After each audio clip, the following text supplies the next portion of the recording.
What's going on? Justin here doing an update on the Minecraft server. This is going to be the second time filming this video, as the first time I was actually going to do a build on the new server and showing the build on the new server. But due to some issues, which I'm going to talk about real quick, ended up just building it off camera. So I'm just going to do a quick rundown. A little bit about the old server that I'm shutting down, which is the one that I'm looking at right now, and the new server, which is right over here, which I do have the front plate off of right now. So yeah, mostly this is the original server. This is a Pentium 4 2.4 gigahertz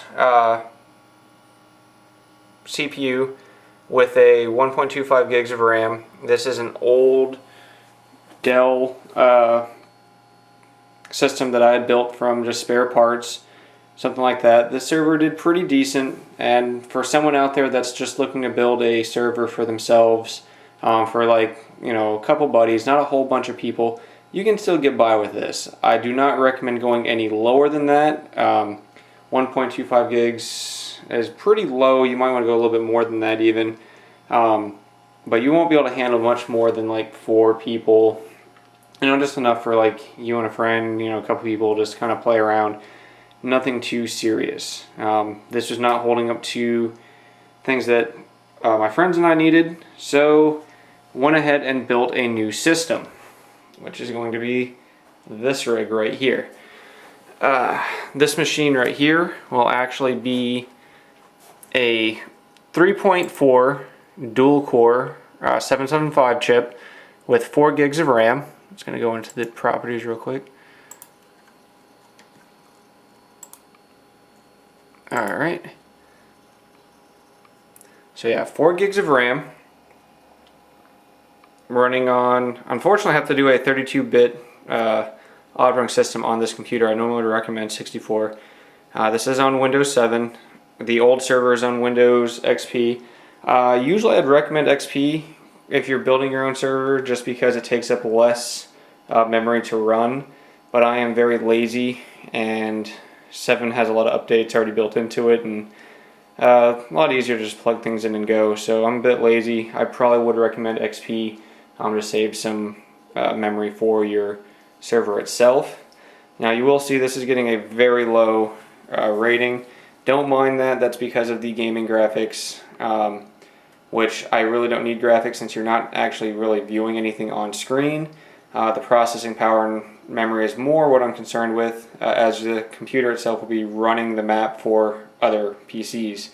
So yeah, so I was originally, and you might have seen in the other video if you watch my videos, I was building a different rig, and there's the motherboard out of it right there, which was an AMD. That was a 2.2 dual core with 2 gigs of RAM, something that's a little bit more used to what you would need for a build. This is actually very overkill. You don't need something like that to run it, to run a server for yourself, even for like 10-15 people. You really don't need that big of a machine. But mostly I'd pick this thing up with some spare parts from a buddy, and the motherboard ended up dying during the build. I had multiple problems. Had a fan go bad, had a hard drive go bad, and just problem after problem. And then finally, the motherboard blue screened out and will not post. It doesn't do anything. Had another AM2 motherboard, but it takes SATA only, and I only had spare IDE drives. So instead of just ripping a hard drive out of my spare rig, which this was originally going to go to a family member, but I'm going to build them a better machine now, I decided to put this up on there. And this is just your standard Dell 775, like I said, Wolfdale 3.4 dual core, 4 gigs of Giel RAM, which is the stuff that they've got the little light up dragon eyes, 320 gig SATA, standard 7,200 RPM drive, and yeah, that should be way more than you'd ever need.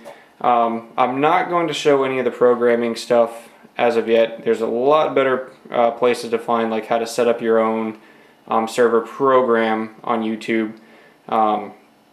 So, because I'm not really the best to go to on that, I'm pretty slow at programming it and setting everything up. But yeah, if you're looking to get into building your own server, most definitely look into it. You can do it fairly cheap. You can find machines like this one. You can probably get someone just to give you one. These things are floating around. I actually have a couple of them sitting down here, and that's actually one sitting up there. These are all Pentium 4s that people pretty much just throw away, and it's a good place to start. And even if you're new to computers, these are a really good thing to play around with, because if you break something, it's not a big loss. You're not going to lose a bunch of money, and really good to learn off of. So you can definitely get something like that and throw it down there.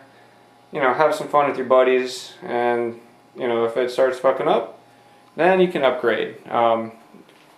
Like I said, overkill, not needed, but unfortunately, my plans went dead. Now you can usually find decent parts for around $50-$60. You can probably build a good middle line dual core 4 server for around $70. If you shop around and get some used parts, just know what you're buying, because I took a gamble on this one and it was dead. So that is going to be the new server for now. I'll probably do another update, probably get some capturing software and actually do some walkthroughs on the actual map.